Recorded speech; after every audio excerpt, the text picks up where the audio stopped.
All right, let's get started. Making some cute mummy cupcakes, perfect for Halloween.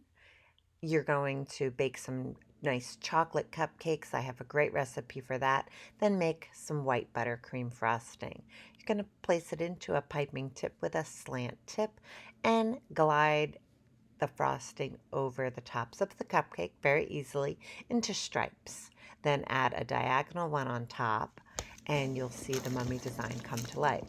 You're then going to add a little bit of white frosting for the eyes and then top that with some black frosting. You can just take a small amount of the white frosting and add black food color to it. And as you can see, these make the perfect, cute little mummy cupcakes that everyone will love.